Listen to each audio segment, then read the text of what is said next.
Okay, you guys, what is up? The King of Lightning here today to do Tokyo Ghoul, episode 8 review. Whoa. This episode, mixed feelings everywhere. First of all, let me say this. Let me just hop right in. The initial part of the episode, for me, I think was a little bit too abrupt, because it starts off with, like, Touka, and she's watching over the entrance to the sewage area, and then no one shows up. She bails.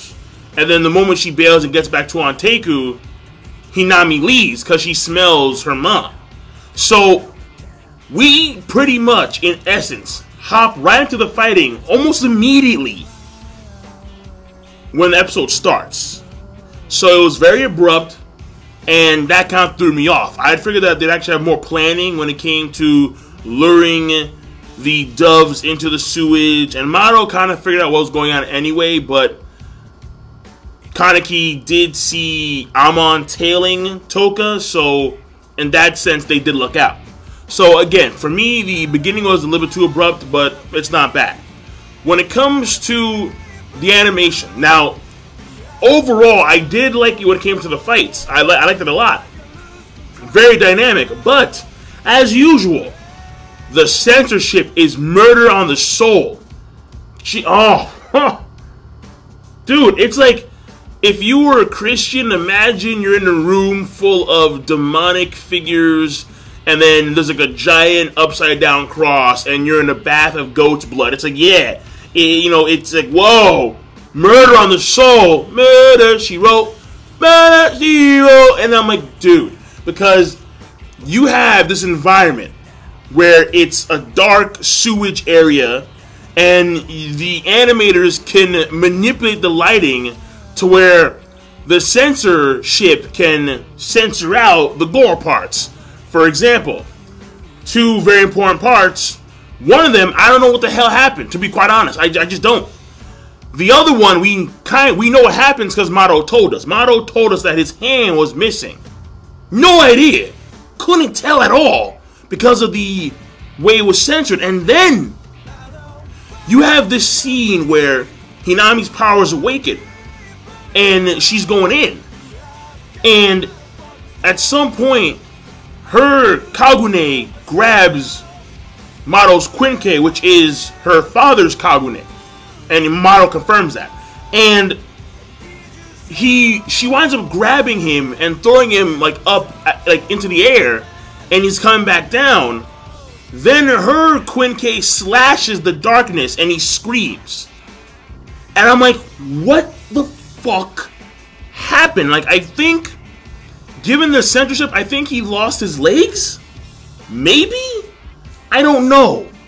I really don't know. Oh, the censorship is murder. And to be quite honest, because of the censorship, I can't wait to read the manga. Now, granted, I'm going to hold on that because the season is still going on.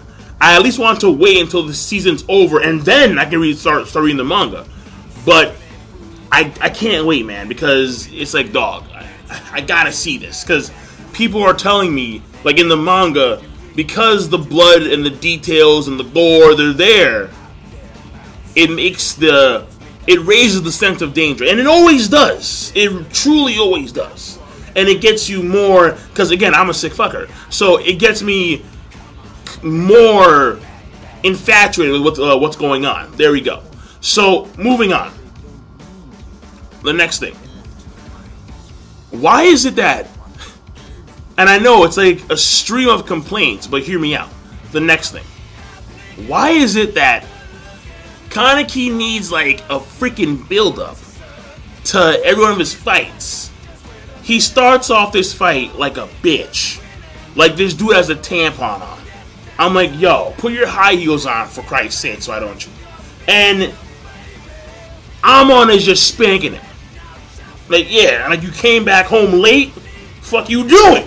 Spanks. And then he starts to go hardcore a little bit. Starts to put more effort into it. And then he says, you know what? No, I'm not going to do anything because I want to convince Amon that there can be we can try and strive for a connection between ghouls and humans, and him being the medium since he's in between. And then it winds up going to, okay, well, I can't convince him this way, so I need to use Rize's powers, or I need to use my own powers at this point in time. And he pretty much goes in, and he's able to break the Quinque of Amon. So the fight had a lot of build-up to where he's a bitch, then he's a semi-bitch, now he's a man. Or boy, whatever.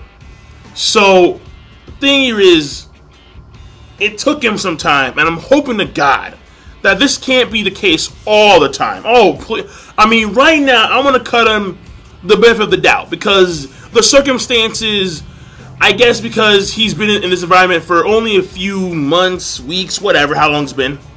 Not a year, probably. He's still adjusting, and it makes sense. But still, it's like, at some point, you have to realize that you have to adjust very quickly to this environment, otherwise you will be KO'd.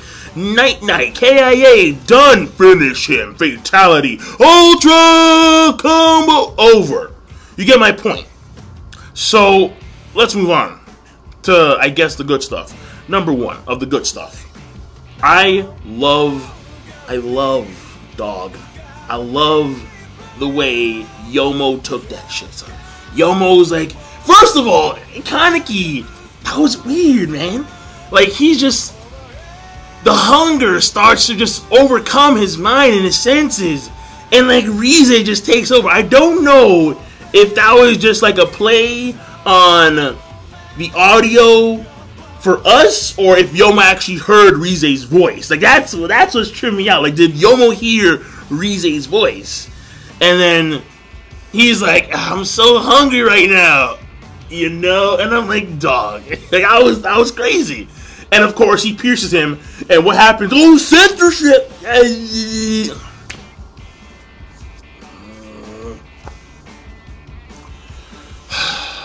But that was good. That was cool. Yomo like a champ. You know, I can see why Yoshimura's intrigued about you. Here's some food. Take it easy. All right, relax. Calm the fuck down. So, Kaneki, he's, I suppose at this point in time, considered to be a half ghoul. And half ghouls are stronger than regular ghouls, so he has the power. He has the power somewhere in there. The next thing. So, Mado's dead, dog. Whoa. And clearly Amon is not too thrilled. So, in a sense, Mado's death washes away all the effort that Kaneki put into trying to tell Amon that ghouls have feelings too, and some stuff like that. I mean, he spared him, he was crying, and that kind of stuff. And Amon knew that he was targeting his Quinque from Jump Street. So, the point here is, all that now seems to be washed away because Mado's dead. And the emotions are high. Now later on, it may come back, but right now, no. Right now, Mado, I doubt Amon gives a damn about what Kaneki said and what Kaneki did, because Mado's dead. Now, Mado, before he died, he mentioned someone with one eye. So if we take into the context of the story, people with one eye, like Kaneki, they're half ghouls, or they have ghoul parts, then this person with the one eye, he or she, no, I think it's he, yeah, he may be a half ghoul. And apparently, Mado said that he wouldn't rest, he wouldn't die until he buried this one-eyed ghoul. But he did die, of course. So, all of a sudden, there may be another person out there in Tokyo. What district, I don't know. I mean, it could be the 11th district, because we know that the CCG at some point in the future, they're going to go ham on the 11th district at some point. But again, we'll find out later on. But still, it is fascinating. And then when you have Touka take off the glove, ring finger. So, and there's a ring, obviously. So, the thing here is, he was married. Now, it was assumed that he wore the gloves because he didn't want to touch the ghouls, but it was probably to hide his past.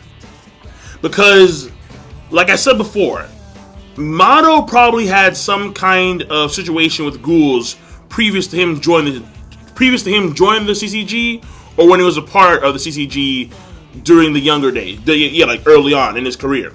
And probably his wife died, or his family died, that's why he's dead. And we see a ring on his ring finger, so we can assume safely that he had a wife and she was killed by ghouls, which is why he had such an attitude towards ghouls, where even when they were crying and begging and pleading, to him he found it disgusting. But those are, of course, natural emotions that even any human would experience in that situation.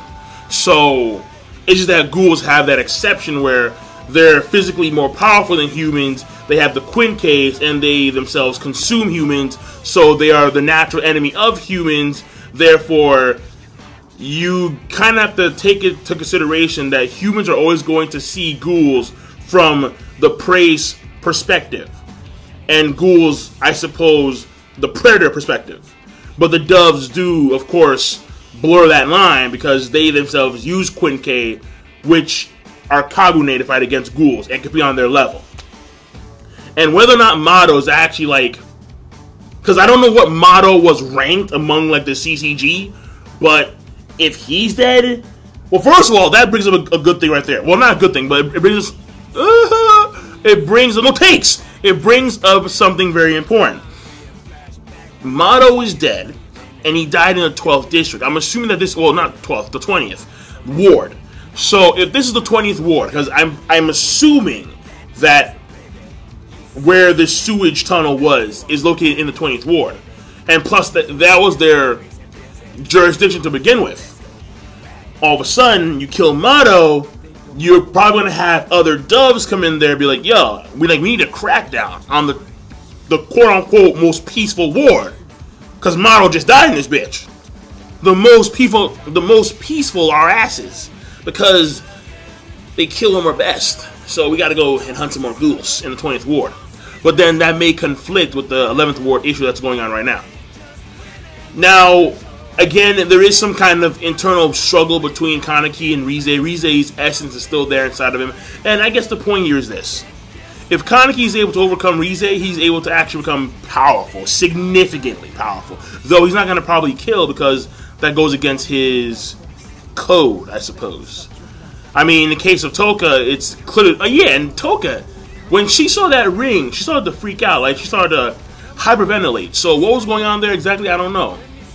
But it may either tie into the fact that he was married and he hid that ring to hide his past in a symbolic means, or yeah, pretty much in a symbolic way, or she's seen that ring before, like something like that, and like it reminds her of why she wants revenge. For who and why, don't know.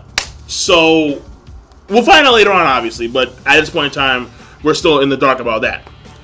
And that's pretty much it. I mean, we see...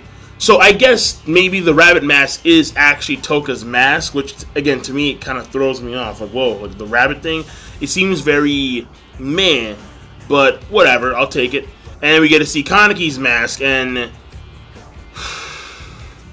I mean, it's cool, man. Like, we saw before, and it was cool, but seeing it, like, actually like, fighting that, it's pretty cool. And he unzips it when he wants to consume flesh and go Rize mode. So, yeah, man. You know, so far the episode, well, so far the series has been pretty solid. Though, again, the censorship does take a lot out of it, in my personal opinion. So overall, the episode today, I think it was pretty damn good. A good plus. Well, no, Mado's dead. That's monumental. That's huge. I can't ignore that fact. And you have Hinami awaken her powers. So you have massive story progression, obviously. And Amon, I'm thinking that he's going to be either depressed for a short amount of time, or he's going to go straight on the whole revenge mode, which I think is going to be the latter. The former, I think, is a little bit too uncharacteristic of Amon. Like, because he seems to be very dignified, dutiful person, if that's actually a word. So I suppose we'll just leave it as Amon is probably going to be gung-ho when it comes to getting revenge for Mado. So overall, episode rating, great plus. Nah, great. It was a great episode. Not great plus, but it was great. And I will see you guys later. King Lightning, rate the video, comment, subscribe. Peace.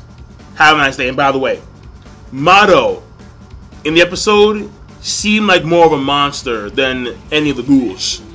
Even though Kaneki had that Rize moment, Mado was the one who was clearly manipulating Hinami by using the Quinque of her father and mother, and the fact that he was taunting her like, yeah, you want to join them? Come over here. It's cool, yeah, like you can join them, and just doing all types of fucked up shit.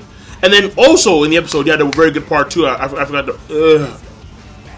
forgot to mention where you have this contrast of scenes where you have Kaneki, he's down, and he's being questioned by Amon about why you do the things that you do and what do you feel when you do them. But on the opposite side, you have Touka doing that for Mado when she is in the power position. So that was fascinating.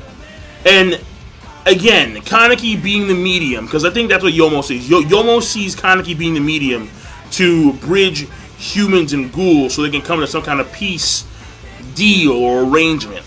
I mean, hey, the point here is that the CCG, they're not making any attempt to even try and have peace deals with the ghouls. They're just killing ghouls. Like, that's what they're doing. They're ghoul exterminators instead of protectors, something like that, or investigators. Yeah, there you go. So that's it. I'm done. King Lightning, rate the video, comment, subscribe. Peace. Have a nice day. Power, and I can give you power. Come on, chop it up and take it now. I need it now. Give me the blood. You're so hot, good looking.